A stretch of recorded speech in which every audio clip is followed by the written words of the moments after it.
الحمد لله الحمد لله خالق الوجود من العدم وجاعل النور من الظلم ومخرج الصبر من الألم فملقي التوبة على الندم فنشكره على المصائب كما نشكره على النعم ونصلي على رسوله الأكرم ذي الشرف الأشم والنور الأتم والكتاب المحكم وكمال النبيين والخاتم سيد ولد آدم الذي بشر به عيسى بن مريم ودعا لبعثته إبراهيم عليه السلام حين كان يرفع قواعد بيت الله المحرم فصلى الله عليه وسلم وعلى أتباعه خير الأمم الذين بارك الله بهم كافة الناس العرب منهم والعجم. فالحمد لله الذي لم يتخذ ولدا ولم يكن له شريك في الملك ولم يكن له ولي من الذل وكبره تكبيرا.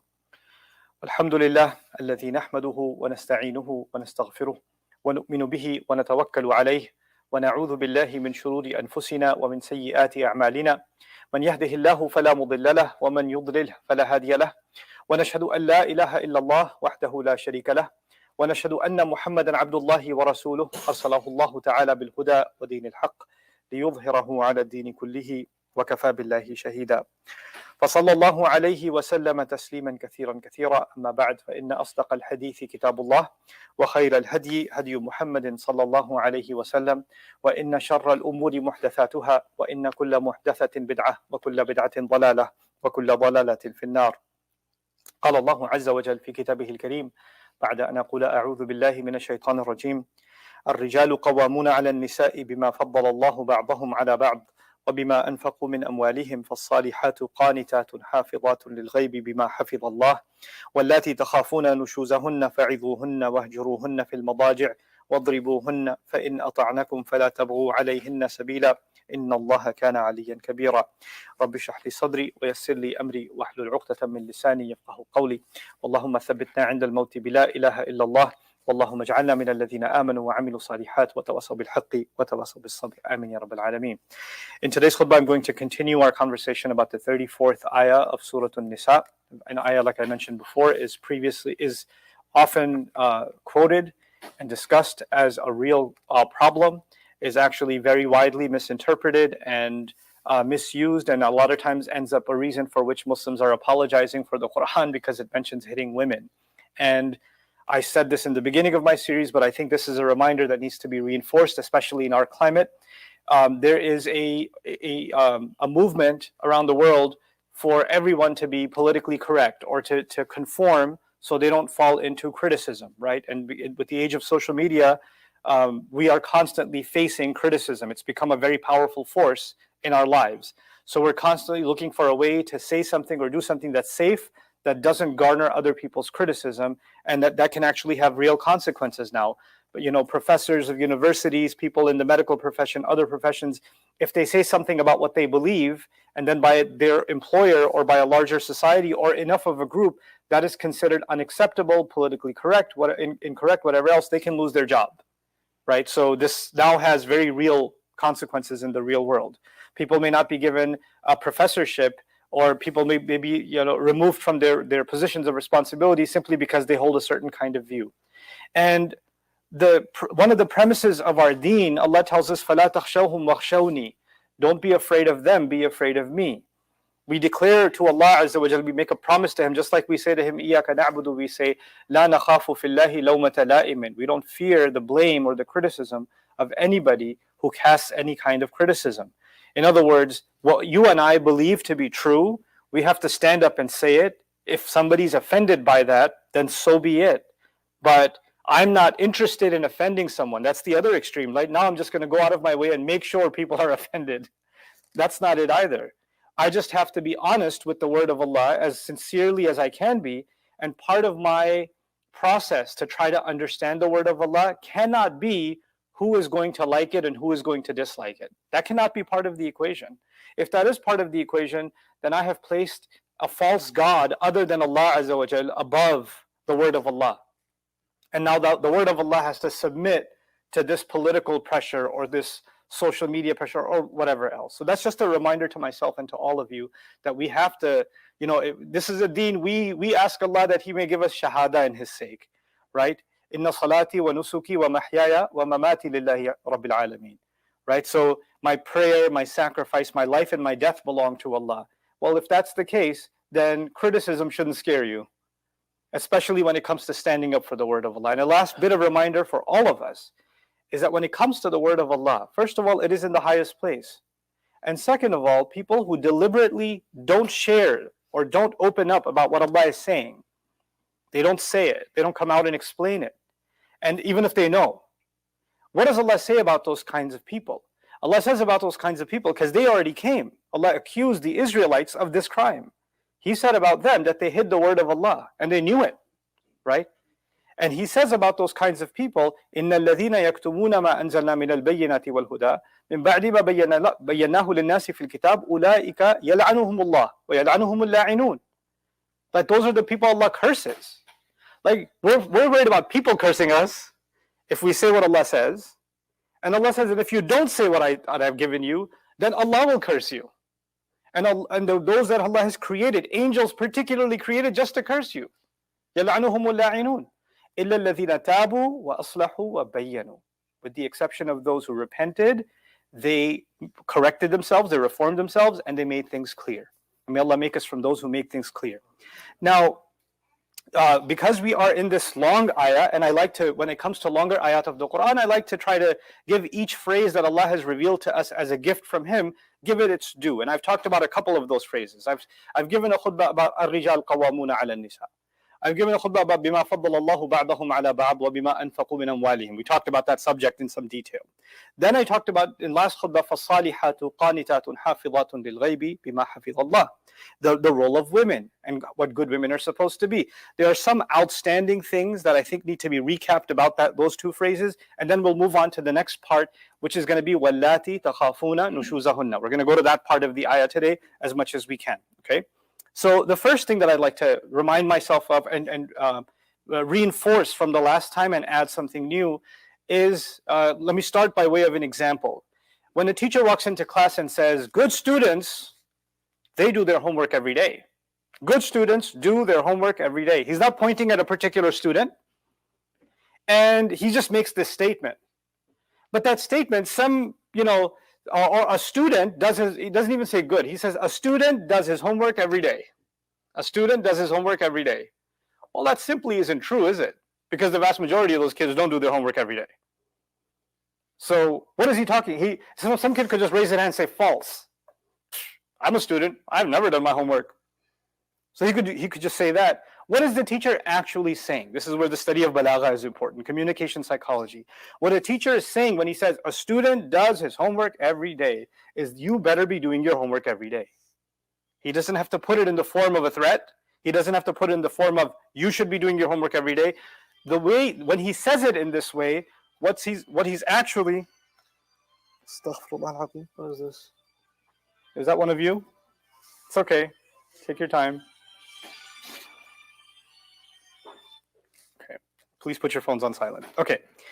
So when a student is being told a student does his homework every day, what he's being told is, if you want to be a student and meet my expectations, this is what you better do. Because a student is supposed to do their homework every day. But you don't have to say the word supposed to. You don't have to say that. When you put it in this way, the expectation has been delivered. The same way Allah says in the Quran, الخبيثات للخبيثين والخبيثون للخبيثات والطيبات للطيبين والطيبون للطيبات. The feminine words here have two interpretations. I'll tell you the more common one that's known. The common translation of this ayah is filthy women are for filthy men, and filthy men are for filthy women, and good women are for good men, and good men are for good women. And then people read this ayah and then write me an email and say, Ustad, I know someone who's a really filthy man, but he's with a good woman. And I know a really filthy woman, but she's with a good man. I was like, you're not the first one to recognize that. First of all, I don't know how you come up with who's filthy and who's not, but Allah described the story of Fir'aun and his wife, didn't He? A filthy man and a good woman. Allah described Lut alayhi salam and his wife, didn't He? Allah Azza wa Jal described spouses that were horrible and husbands, the other spouse that was great. So what is this ayah saying? It's actually saying what I just told you. A student does his homework every day. In other words, good women are supposed to be with good men. Bad people deserve each other. And so they're meant to be with each other. But that's not how it always turns out, just like with the students. Allah designed a fitrah in a way that yes, sometimes good and bad people will end up together. But that's not how it's supposed to be. That's not what He wants. But that's what so in other words, He's encouraging us to look for good people in life. If you're going to get married, look for a good person. That's the notion behind it. Now coming back to this ayah, when He says, الرجال قوامون على النساء, the first khutbah that we talked about, when He says men are maintainers, caretakers over women, He's not saying they always are, because a lot of men aren't. A lot of men are sitting home doing nothing and telling their wife to go work. They're doing that too. A lot of men are lying to the government, collecting paychecks or benefits, right? And while being abusive to the family, and they're not qawwam by any stretch of the imagination. This is not a sticker or an award Allah gave to all men and said, hey, congratulations, you're qawwam. No, because just like not every student does their homework every day, not every man is qawwam over the women. They're supposed to be. The point of the ayah is they're supposed to be. The same way when Allah talked about good women, He said good women are salihatu qanitatun hafizatun lil ghaib, that they are subservient, they guard the unseen. What does that mean? Good women, if they are to live up to the standard of being good women, must live up to this standard and do so. They must do so. They're supposed to do so. It's not an automatic statement of fact that all women do so. Just like it's not automatic that all men become qawwam, it doesn't become automatic that all women are salihat, qanitat, hafizat lil ghaib. But this is a standard that we're supposed to work up towards. So when somebody hears this ayah and then says, well, I know somebody who's not much of a qawwam, so I don't know how this ayah applies to them. It doesn't, because they're not acting like a qawwam. Or I know a woman who's not qanita or salihah or whatever. Well, that's for Allah to decide. But if that's the case, this is not saying all women are this way. It's saying all women are supposed to be this way. So we have to take a step back and really contemplate what we're talking about first. Second, there's a concept in Arabic language called kamalul ittisal. What that means is Allah describes the subject of the sentence as salihat, good women. Then He gave two descriptions. He said qanitat, then He said hafizatun lil ghaib. Two things.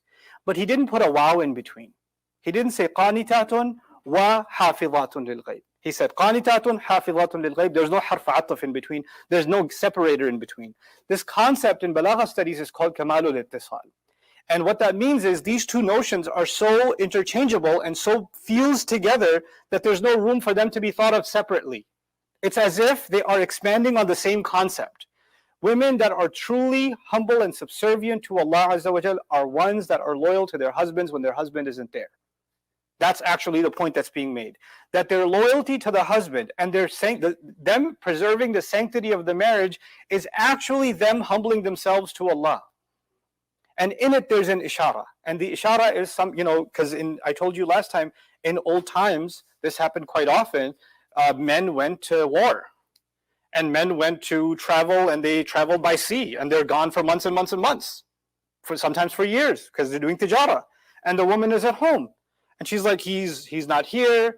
And back then, he's not even sending an email because they don't have those, right? And he's not writing a letter because many of them didn't know how to write, so there's no communication. And it's been years, and I miss my husband. I feel lonely. I have nobody to talk to. And then the shaitan comes and says, maybe why are you so lonely? The guy in the market, he wants to talk to you. It's okay. You can have some conversation. So what's going to happen over time? Shaitan will want that human desire for company, which is natural. A human being wants company, and a spouse wants to be with the spouse. But if it's been months and months and months of loneliness, then she's struggling with that loneliness. And if she's struggling with that loneliness, and the husband isn't there, he'll never find out what happened, then the only thing that's stopping her is her subservience to Allah. So Allah tied loyalty in marriage in our religion to actually loyalty to Allah first.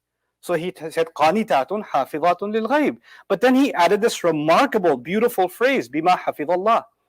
This is it's almost passed over in tafsir studies sometimes. Only few have commented on it deeply.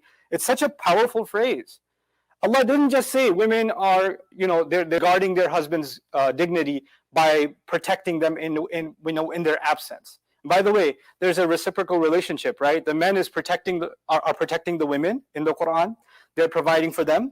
They're protecting them. They're maintaining them. In fact, when they bring them into their family, the Quran says they make them muhsanat. And what does that mean? They bring them into a fort. because ihsan is to bring somebody into a fort, right? A hasan or a hisan is a fort with a sad. And so when a woman is inside the fort, the gates are closed, outsiders can't attack. So a man becomes his woman's shield. That's the idea. He becomes her fort. And so he's protecting her in the Quran.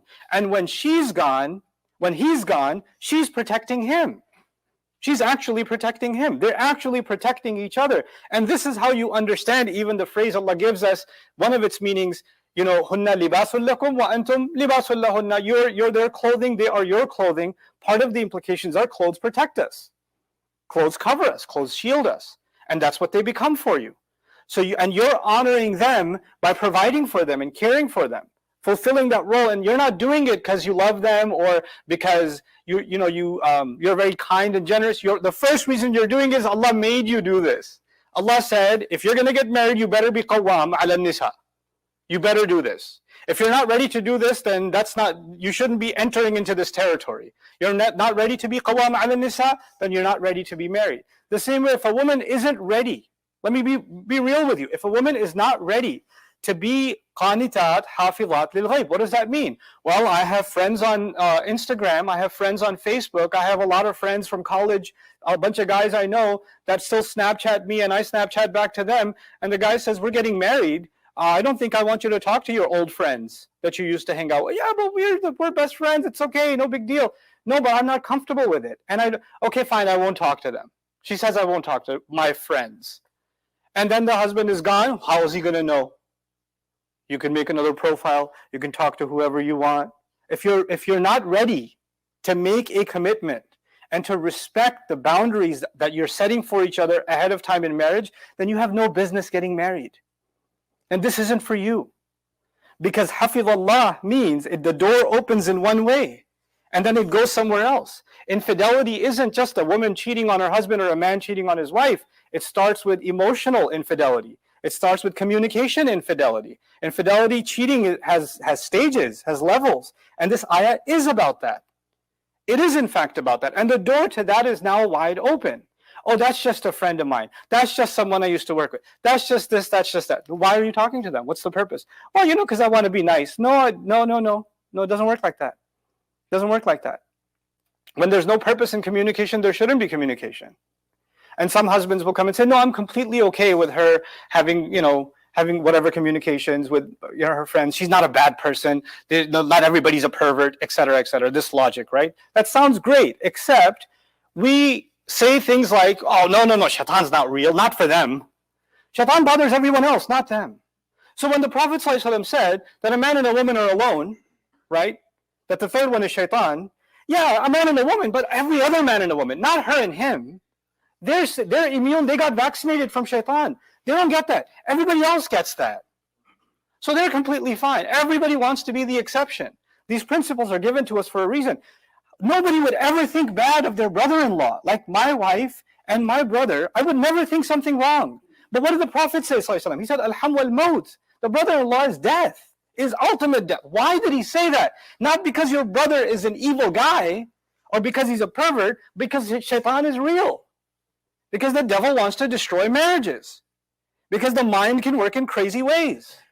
If you're not open to that reality, I'm too self-righteous to think these kinds of thoughts can never penetrate anyone's mind, then we are kidding ourselves. This is part of وَغَرَّكُمْ بِاللَّهِ الْغَرُورِ, that the one who's really good at deceiving you, deceived you. لَا تُزَكُّوا أَنفُسَكُمْ. Don't consider yourself so pure. Don't consider yourself so righteous that you would never fall into such a temptation. You would never have any thought like that. Allah knows. Allah knows. And Allah tells us exactly what goes inside. He says, بَلِ الْإِنسَانُ عَلَى نَفْسِهِ بَصِيرًا وَلَوْ أَلْقَى مَعَاذِيرًا. A human being knows exactly what goes on inside of themselves. They have a good view of what goes inside, and they keep giving excuses on the outside. You can yell at me or anybody else, it's not like that, I'm not like that, and get defensive. But you know what? You can't hide from yourself inside. And even if you shield yourself from your own true self, Allah knows. Allah knows in the end. So, these ayat are not just talking about some ancient reality of the guy off to travel. Now, you can violate as a woman or even as a man, you can violate your hifz of the ghaib. And particularly now Allah is talking to women, so I'll talk about what Allah is saying. instead of sugarcoating it. If you aren't protecting yourself from the kinds of communications your husband does not want, then you're violating this regulation that Allah gave. قَانِتَاتٌ حَافِظَاتٌ لِلْغَيْبِ. But then what did he add? He added بِمَا حَفِظَ اللَّهِ. This is what I was telling you is a profound phrase. You know, Allah has, this is not a hadith or anything, but scholars have accepted this phrase, you know, and which is that we have to have takhalluq bi akhlaqillah. Takhallaqu bi akhlaqillah. What that means is Allah has certain ways of doing things, right? Like Allah is Ar-Rahman. And He likes for His creation to have rahmah too. Allah is Al-Wadud. He wants us to be loving also. He is As-Sabur. He wants us to have sabr also. Allah is Al-Alim, and He is honored for us to have knowledge also. So the attributes of Allah are inspiring the human being to pursue those attributes as a slave of Allah. So the same way Allah says to the believer, He says, وَأَحْسِن كَمَا أَحْسَنَ اللَّهُ إِلَيْكَ. Allah has excelled to you, so you should excel. So Allah says He does it, so you should do it. The same way Allah Azza wa Jal honored the Prophet ﷺ and said, إِنَّ اللَّهَ وَمَلَائِكَتَهُ يُصَلُّونَ عَلَى النَّبِيِّ يَا أَيُّهَا الَّذِينَ آمَنُوا صَلُّوا. So He's attributing the same thing to Himself, and He's inspiring His slaves to do it, right? When He talked to women in this ayah, He said, you better guard the unseen because حَافِظَاتٌ لِلْغَيْبِ بِمَا حَفِظَ اللَّهِ. So what did Allah do? Allah mentioned how He guards. Allah mentions Himself guarding, Himself protecting. And it's basically saying women should guard the honor of the family when they can't be seen, nobody can know, password protected. When all of that's going on, then they should guard the honor of the family. Why? Because Allah has guarded. Because Allah has guarded. So what did Allah do? Allah took something that He does. And we contemplate, how does Allah guard? Allah guards my immune system. Allah guards my family. Allah guards my home from being broken into. Allah guards me on the road when I'm driving, a truck doesn't ram into me for no mistake of mine. Allah guards my tires from bursting in the middle of the highway. Allah guards and Allah guards and Allah guards, and said He sends legions of angels just for the protection of His believers. وَيُرْسِلُ عَلَيْكُمْ حَفَظًا. Allah is guarding all the time. And in the marriage, Allah guarded you from the fitna of being alone by giving you the gift of marriage. Allah guarded you by giving you the gift of the husband or the wife. Allah guarded you. Allah guarded those children, so now they have legitimate parents. Allah guarded those families and their future generations, that their deen could be guarded because now the marriage is there. Because marriage isn't just about a man and a woman, it's about the future generations that will say La ilaha illallah. Allah guarded all of that because of this institution, because of marriage. This is why revelation is called mithaqan ghalidha, and the marriage contract is called mithaqan ghalidha. وَأَخَذْنَا مِنْكُمْ مِيثَاقًا غَلِيظًا. A tough contract, a powerful contract. Why? Because Allah's blessings in families and families and families carry on because of this institution. We make du'as like رَبَّنَا هَبْ لَنَا مِنْ أَزْوَاجِنَا وَذُرِّيَّاتِنَا قُرَّةَ أَعْيُنٍ وَاجْعَلْنَا لِلْمُتَّقِينَ إِمَامًا. At the end of Surah Al-Furqan, we beg Allah to give us the coolness of our eyes from our spouses and our children. Why? Coolness of the eyes means what? I want to be happy with my spouse and my child. I don't want to have fights with my spouse and my child. I want to feel at peace. Everywhere else there's a storm. When I come home, I feel peace because I'm with my spouse and my children. That's what I want to feel. Why should I feel that? What is the goal? Feeling good? No. Once you have that peace, now you're able to carry the deen forward. وَجَعَلْنَا لِلْمُتَّقِينَ إِمَامًا. The seed is a harmonious family, and then we ask Allah to make us leaders over muttaqeen, meaning our children are going to grow up to be muttaqeen, and they're going to be leaders themselves, and they'll carry taqwa forward, generations down. We have to think 1,000 years ahead. So this little act of the husband and wife guarding each other is actually something Allah designed to have guarded. It's meant to be guarded. There are two dimensions of hafidhullah. One, that Allah has already guarded us by way of the institution of marriage. Honor that institution. Allah protected you, don't walk away from His protection. Allah took care of you, don't walk away from the way He took care of you. You see, if Allah gave you and me protection of some kind, like Allah gave you, for example, a home, and He gave you the blessing of having a door in your home that you can lock, and you don't use that lock, you leave it half open, and you put a sign outside, robbers welcome. Then you don't say, I don't know why Allah did this to me. Allah provided you everything you needed for you to be safe. You opened the door. You did that to yourself. You don't get to blame Allah after that. I'm giving you that ridiculous analogy so you can understand something. We're doing the exact same thing in our relationships. We're doing the exact same thing. Allah has guarded us by way of the institution of marriage. And then we come, now that we've talked about that, look at this beautiful hadith of the Prophet ﷺ. عن عبد الله بن عمر رضي الله تعالى عنهما عن النبي صلى الله عليه وسلم قال ألا كلكم راع. All of you are shepherds. You better know, all of you are shepherds. وكلكم مسؤول عن رعيته. And all of you are answerable for your flock. So the people in your family, he's talking to the men. فالأمير الذي على الناس راع. The head, the leader over people, the governor over the people, he's going to be a shepherd. وهو مسؤول عن رعيته. And he's going to be answerable over his flock. والرجل راع على أهل بيته. And a man is a shepherd over the family of his home, meaning the people in his house, he's the shepherd over them. He has to protect them. By the way, what is this shepherd business? All the prophets were shepherds, by the way, many of them, right? And sheep they love going off the edge of a cliff. I don't know what Allah put in them, but they love, hey, something's moving in the bushes. Might be a wolf. I should head that way. And they don't. And when you pull them away, they say, I don't want to go. So what's the purpose of being a shepherd? You're supposed to steer your family away from things that are harmful. You're supposed to protect them. You're supposed to guide, and you're supposed to care for them. You're supposed to make sure they're fed, and looking out for predators and threats all around. That's what Allah is. He's carrying a stick with him, not for the sheep. He's carrying it for the wolves, right? And he's constantly protective. And when he does that, then this is what we become in our homes. وَهُوَ مَسْئُولٌ عَنْهُمْ وَالْمَرْأَةُ رَاعِيَةٌ عَلَى بَيْتِ بَعْلِهَا وَوَلَدِهِ. Listen to this. And a woman is a shepherd over the household of her husband and his children. So when he's gone, she's the shepherd. In his absence, which is most of the time in the working day, if you've got a real job, you got to go out. Nowadays, maybe you're working at home. But you know what? Nowadays, you can be home and not home at the same time. Because you're lost inside your phone, you're in your own universe. And your family members are in their own universe. So they're all ghaib from each other, right? But she's being given the responsibility too. It's not just that the men are responsible, women are responsible too. وَالْعَبْدُ رَاعٍ عَلَى مَالِ سَيِّدِهِ وَهُوَ مَسْئُولٌ عَنْهُ أَلَا فَكُلُّكُمْ رَاعٍ وَكُلُّكُمْ مَسْئُولٌ عَنْ رَعِيَّتِهِ مُتَّفَقٌ عَلَيْهِ. This is an agreed upon hadith. The slave is answerable to the master, the employee to the employer. This is a principle of our deen. So let's step back now for a moment and understand the principle. What is the principle in our deen? Every relationship that Allah has created, whether it's between an employer and an employee, whether it's between a father and a son, or a father and a daughter, or a mother and a child, or a husband and a wife, any relationship Allah has created comes with a set of rights and responsibilities. And those when you fulfill your responsibilities, you're not doing them for that person, like I said last khutbah, you're doing them for Allah, so they don't have to be there for you to do them. If your boss isn't there, that doesn't mean you're taking an early break. If your employer isn't watching, the security camera is off, doesn't mean you start playing video games. You're still doing your job. You have to be honest with your work. If your customer isn't watching, doesn't mean you get to sell them less inferior items. You don't get to do that. The same way in our marriage. The same way the husband and wife owe each other. So now with this context that has been so well established by the ayah, Allah then turns his attention back to men.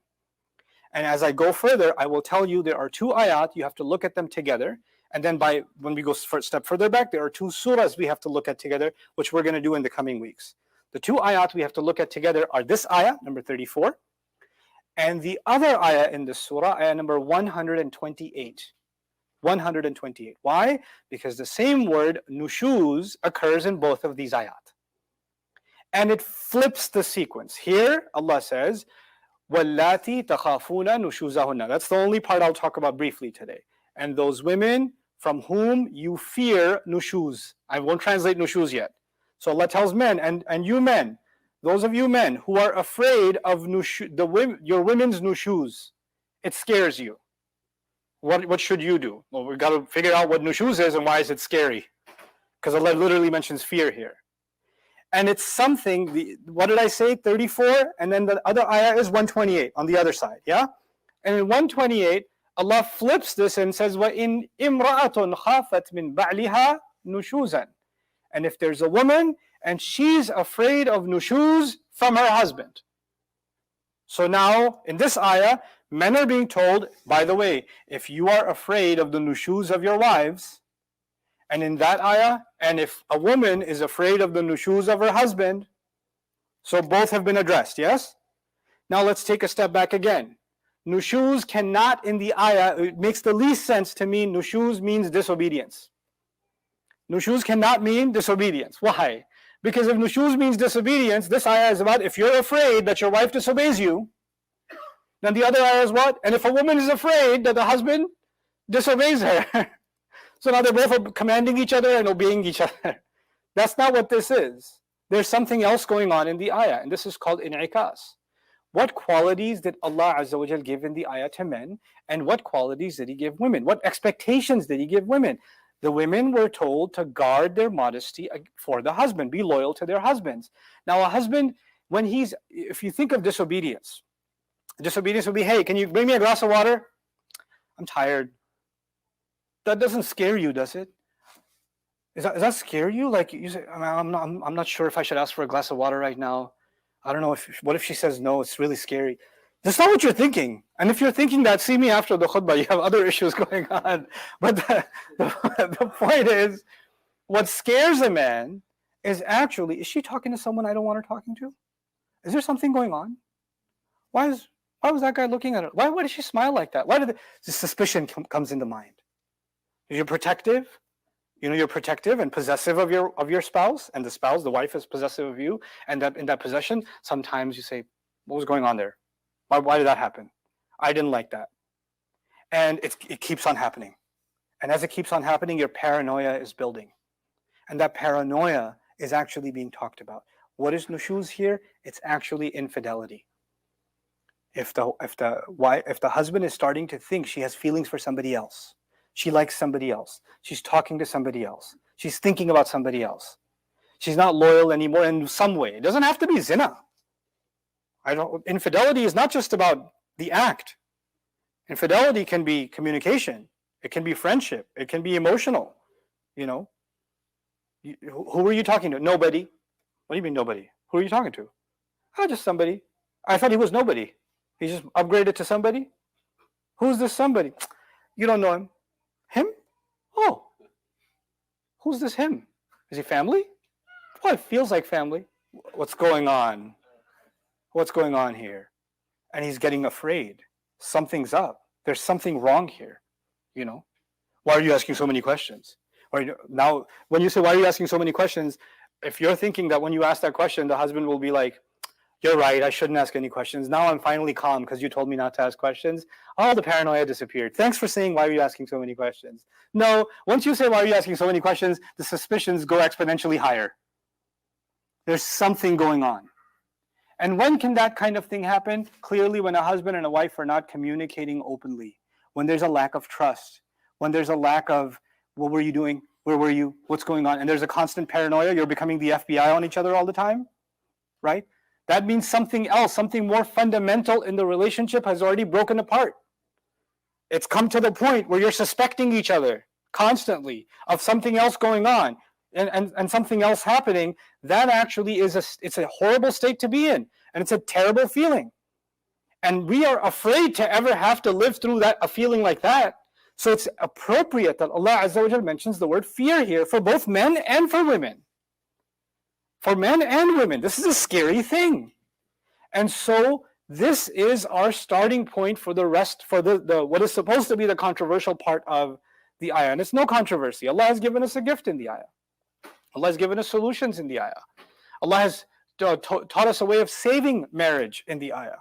And we'll look at all of those pieces. We don't have to run from any of them. We're going to look at all of them, inshallah ta'ala, and be as loyal as we can be to the word of Allah, and be good husbands and good wives by way of learning these lessons. So I pray Allah Azza wa Jal protects all of us, men and women, from nushuz, because it can be committed from either side.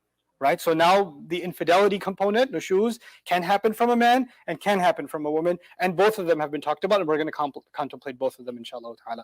And I also pray that we men are able to be the qawwam Allah expects us to be, and the women are able to be the salihat, qanitat, hafizat al-ghayb that Allah expects them to be, and may we become, the husbands and the wives become the coolness of the eyes for each other in this dunya and in the next.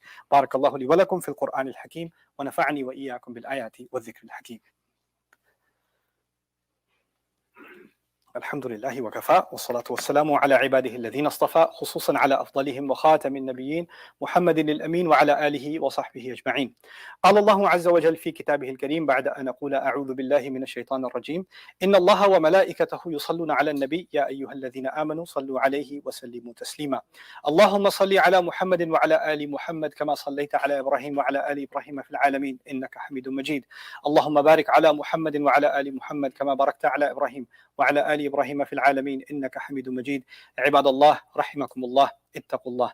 إن الله يأمر بالعدل والإحسان وإيتاء ذي القربى وينهى عن الفحشاء والمنكر ولذكر الله أكبر والله يعلم ما تصنعون. أقم الصلاة إن الصلاة كانت على المؤمنين كتابا موقوتا.